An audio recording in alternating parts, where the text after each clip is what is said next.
The Knicks just basically laid an egg last night. Absolutely laid an egg. And it was the same old thing when they get into these little ruts. Number one, Jalen Brunson is not there. And number two, which seems like we've been talking about it now for 4 freaking years, is our buddy, Julius Randle, decides to snap again. Yep. And he has one of these freaking meltdowns. And I'm just going to say, he may be a good player. He may even be somewhat of a quasi just on the outside rung of being a great player because of the numbers and the points and the rebounds and what he does. But, man, it's getting exhausting. It had already been exhausting, and now it's just to the point where it's like, man, come on, dude. We're never going to win with you. We're never. And well, then if you're acting like that, Well, but the problem is I give him 5 times to act like that. This is like time number 20. And especially when it's always directed towards the officials and then a lot of times to his teammates. You saw it last year when he was swatting away Evan Fournier. You saw it last night where Emmanuel Quickly, who's a much younger player, is acting more mature and trying to get Julius to calm down to not get a technical foul. And he's like, don't touch me. Then he gets right up in his face like he's about to fight his own teammate over this. I mean, how about bringing that same type of energy to the opponent as opposed to the officials every single night and your teammate?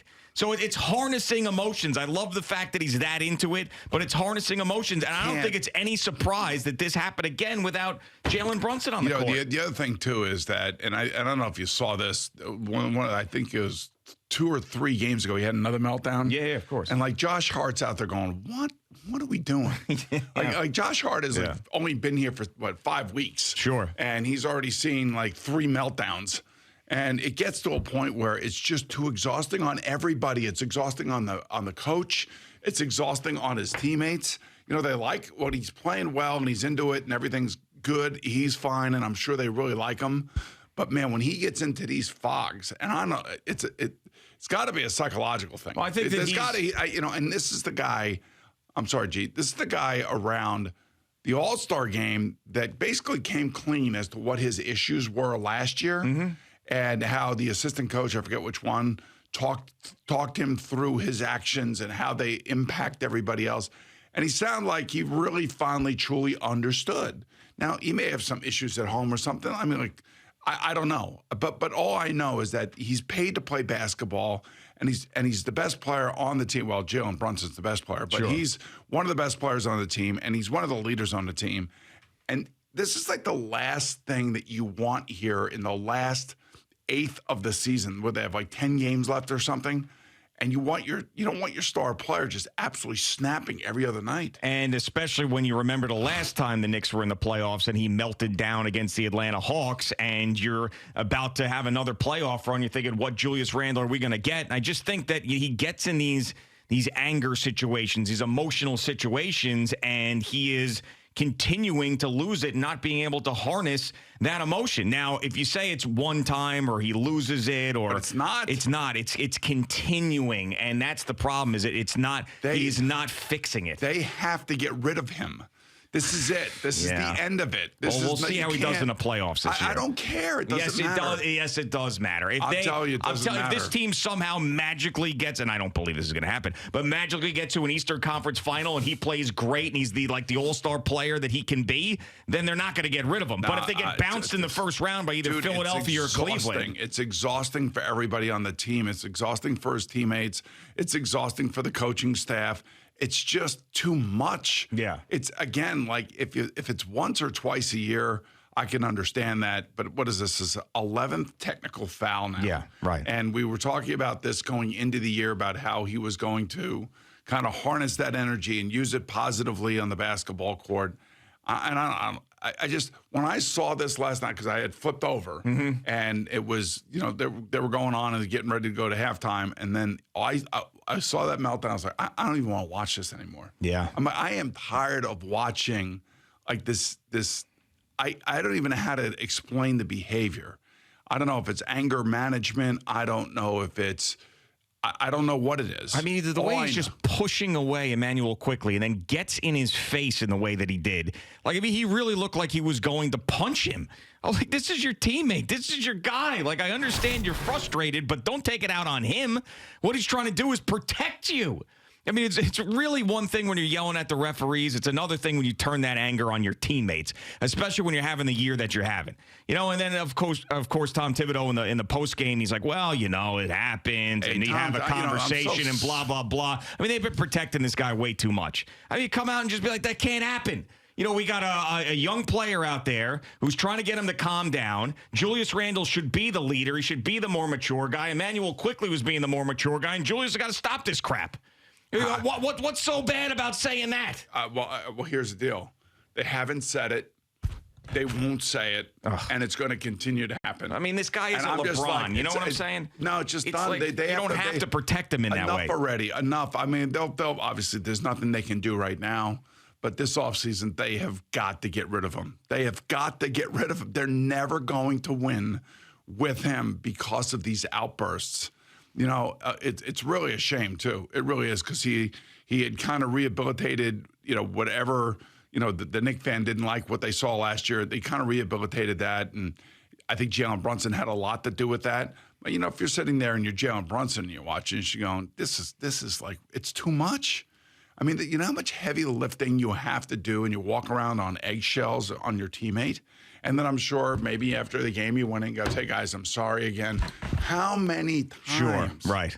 And this How many? Right, and this one crossed the line. This is another example, as I mentioned last year. Remember when he swatted Evan Fournier's hand away, and I was like, oh, my God. And then he did this with quickly. I mean, when he turns on his teammates like that, that's going to cause issues in the locker room. Now, I don't think the Knicks are in love with Julius Randle. That's the problem. Like, I'm not saying I disagree with you, and if he's great in the playoffs, and he's definitely going to stay, but if they get bounced in the first round, he has another meltdown, then they're going to have to do something about it. But you're the executives of the Knicks. Forget about the team for a second. Yeah. We've seen a lot of great players over the years get traded. We've seen a lot of players who are disgruntled get traded. It's business. It's the business of sports. Especially in the NBA, yeah. Right. Well, the NBA, an individual player can really impact a team either positively or negatively.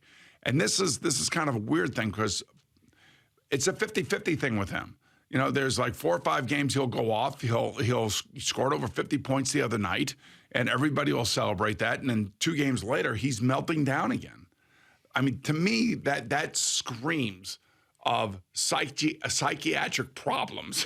He can't control his emotions on the court. And again, he spoke about it around the All-Star game, and I thought, okay, all right, so he's unbelievably open about it, so why not give him a chance and let's see if he can control his emotions again this year. And it's gotten worse since the All-Star game. It was fine leading up to it. And I think that was because of, Jalen Brunson fitting in. But man, I'm telling you, if I were his teammate, I'd be like, enough already.